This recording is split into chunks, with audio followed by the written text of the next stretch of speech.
You know, there's just something about the feeling of the wind catching the sails with nothing but the open sea ahead. It's this call to adventure, to friendship, to sport.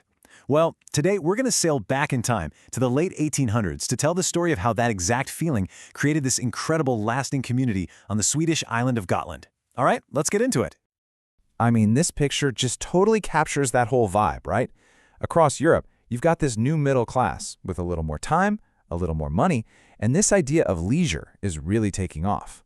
And it was this exact passion for the sea, this mix of adventure and just having fun, that got a group of guys in the old town of Wisby thinking. They shared this love for sailing, and they had an idea. What if we made this official?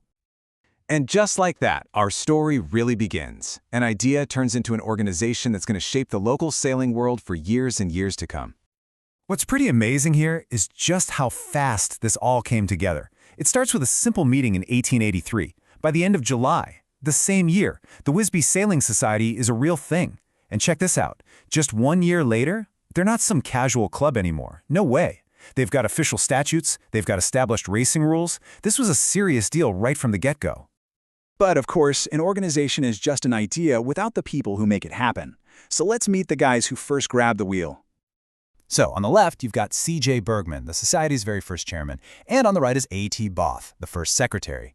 These two were absolutely essential in those early days. They provided the leadership and, the nuts and bolts organization to get the club off the docks and out on the water.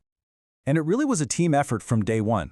I mean, look at this first board. You had a whole crew of respected local guys, an Ekman, an Elmukvist, a Gruel, each one bringing something to the table to build a really strong foundation for their new society. Okay, so you've got the leadership. Now for the really exciting part, the boats. These magnificent ships were the true heart and soul of the society. So one of the first things they did was create a shared identity. This flag, for example, it wasn't just some piece of fabric. It was a symbol. It meant you belonged. When you saw this little pennant flying from a mast in the harbor, you knew, hey, that boat, that crew, they're one of us. They're part of the Wisby Sailing Society family.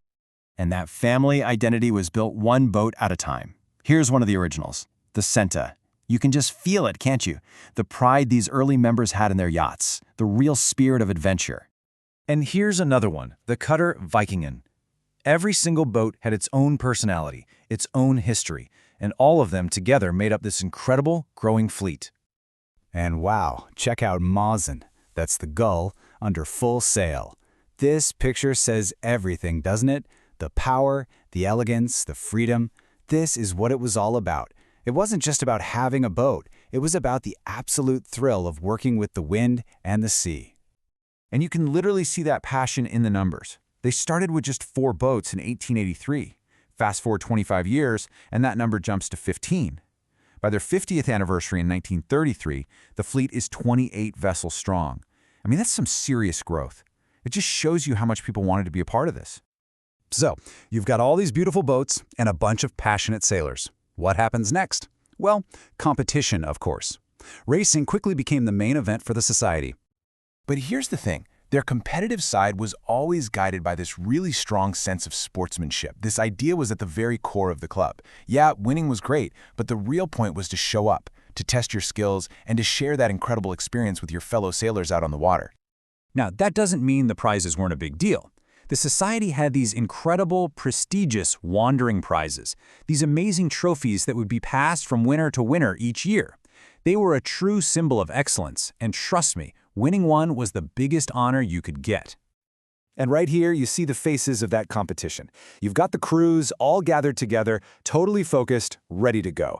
This picture really captures the human element of it all, the teamwork, that nervous energy, and that shared focus right before the race begins.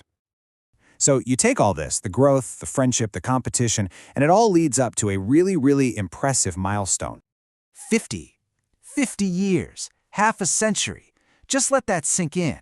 An idea that a few guys had back in 1883 had grown into an institution. It had survived and thrived for 5 decades, becoming a true cornerstone of the whole community.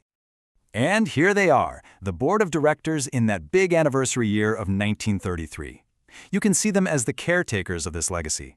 They were carrying the torch that was first lit by Bergman and Both 50 years earlier, making sure that the original vision would keep sailing on into the future.